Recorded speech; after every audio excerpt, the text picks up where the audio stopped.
Bonjour Nesrine. Bonjour Khadija, vous êtes radieuse avec votre élégance habituelle. Oh, c'est gentil, merci beaucoup. Vous aussi. C'est le week-end qui approche, on est content. Labellisée COP22, la deuxième édition de la conférence Africa 2025 s'est tenue hier à Rabat, Nesrine. C'était sous le thème résilience africaine face aux risques climatiques. Oui, Khadija, on y a en effet discuté des risques climatiques et des catastrophes naturelles et de leur prévention, les moyens de leur prévention. Il était également question d'examiner les moyens de consolider la coopération continentale pour relever les défis liés à la préservation de l'environnement. Mounir Al-Ghazal a assisté à cet événement d'envergure et nous livre son compte rendu. Face aux risques climatiques et aux catastrophes naturelles, c'est la résilience africaine qui émerge par la sensibilisation des populations, des dirigeants et des élus aux risques de catastrophes et les pousser à investir dans sa réduction et sa prévention. Il est important de voir que les catastrophes naturelles, les changements climatiques induisent également ou amènent avec eux des opportunités économiques. Okay? Et ces opportunités économiques, par exemple dans le domaine de l'assurance tout simplement, ou alors créer des fonds comme le fonds vert qui existe au niveau mondial, mais pourquoi pas également au niveau local, créer des fonds verts locaux. Et je pense que tout ça sont des leviers qui peuvent être embrassés par les autorités publiques, par le secteur privé, pour essayer en fait de faire une sorte de ceinture de protection par rapport aux citoyens et par rapport à nos biens. Entre 2013 et 2014, 800 catastrophes naturelles ont été recensées en Afrique, ce qui équivaut à la perte de 4% du PIB global de tous ces pays. Nous avons une belle opportunité de nous retrouver pour réfléchir et poser les jalons, parce que vous savez que le Maroc va recevoir la COP 22. Et nous attendons beaucoup de cette COP22 pour voir la mise en œuvre pratique des engagements pris à Paris. L'Afrique a connu depuis le début du millénaire une croissance économique formidable qui a commencé à changer le discours sur le continent. On parle de plus en plus d'émergence et de transformation économique. Le changement climatique est devenu un défi et une opportunité pour les pays développés et en cours de développement.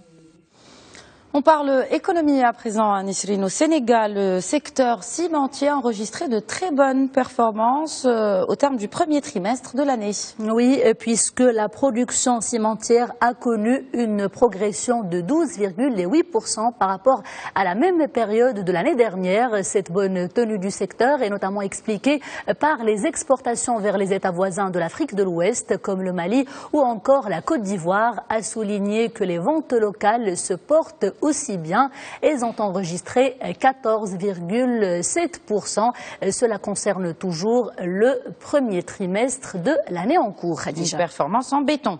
Un mot de sécurité et retour sur l'accord de paix malien. Si le cessez-le-feu est actuellement respecté dans le pays, il n'en est pas de même pour les autres points de l'accord. Oui, Khadija, si les groupes armés ont déposé les armes, l'application de certains points de l'accord en question reste laborieuse. On parle d'étapes décisives qui ne sont toujours pas franchies, comme par exemple l'organisation de caravanes de surveillance mixtes composées de rebelles et de troupes gouvernementales.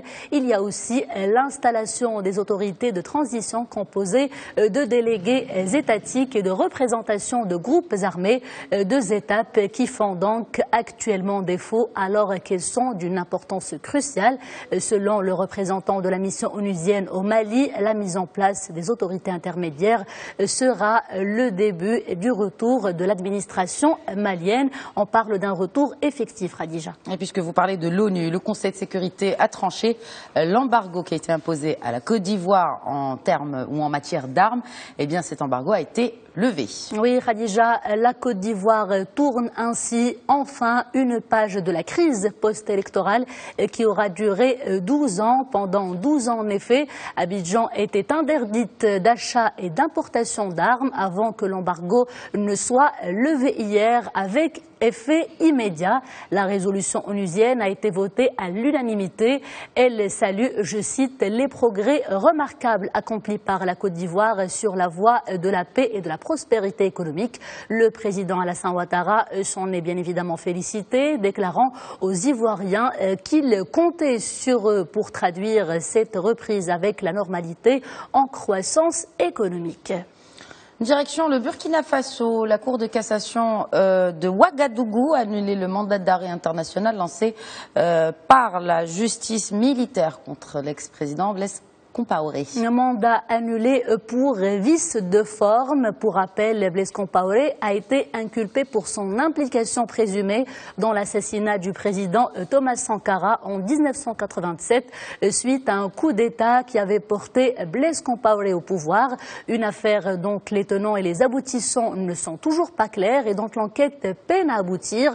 En tout cas, Blaise Compaoré ne doit pas se réjouir de cette annulation du mandat d'arrêt lancé contre lui, car selon les observateurs, le mandat en question peut être reformulé à tout moment, précisant enfin que la famille de Sankara, notamment sa femme, a réagi à cette annulation de mandat. Elle dénonce un déni de justice. Et alors, l'ex-président devra comparaître à nouveau devant la justice.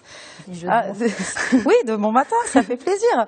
Enfin, au Tchad, ce sont les familles de militaires, policiers et gendarmes qui dénoncent les détentions arbitraires et les disparitions forcées. Oui, parce que ces familles sont sans nouvelles dès lors depuis le 9 avril, jour où elles avaient voté pour la présidentielle. Selon l'opposition et les organisateurs et les organisations plutôt des droits de l'homme dans le pays, ces personnes seraient victimes du régime car elles n'ont pas voté pour l'actuel président Idriss Déby. Les ONG montent donc au créneau et demandent que justice soit faite dans cette affaire. Et c'est ainsi qu'on arrive à la fin de ce JT Afrique, Khadija. Merci Nisrine, bon week-end et rendez-vous lundi pour un nouveau tour.